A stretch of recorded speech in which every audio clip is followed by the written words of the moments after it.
incredible team. And in the early days of Facebook, the site was only in English, and the whole site was coded to only be in English. And I remember when it was finally time that, Facebook was the largest site, or one of the largest sites in the US and in English-speaking countries, but it was pretty limited if you couldn't go beyond that.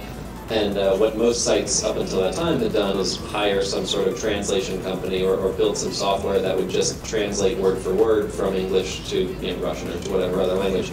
And the problem is when you do that, the site loses a lot of its meaning, and then it basically gets converted into a dictionary translation rather than the idioms and the meaning that was originally intended. So what Facebook engineers built is a game, essentially, that allowed any user who spoke any language other than English, who already knew how to use Facebook and knew what Facebook was all about, to come onto the site and translate the site into their native language. And it wasn't the whole site, it was translating a couple words, but when you had tens of thousands of people each translating a couple words, quickly you ended up having the entire site translated into a new language. And I remember when the site was translated into French, it was translated almost entirely within one day. Within 24 hours, the entire website was translated by several thousand really active users that wanted to be able to share the Facebook experience with other French-speaking friends and relatives. And I think now Facebook is over 75 languages have been translated, but without having to actually have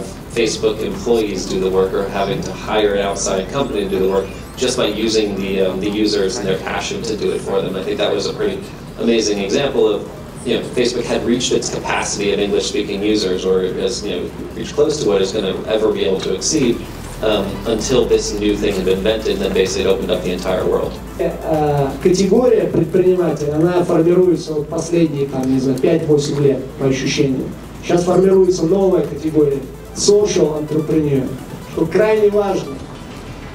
Человек, который работает, да, за идею, да, за деньги, но без необходимости зарабатывать профит, превращать свой проект в Google и так далее. Социальное предпринимательство как следующий шаг сформировавшихся стартаперов. Не обязательно стать Ларри Пейджем или Трампом, чтобы оказывать позитивное воздействие.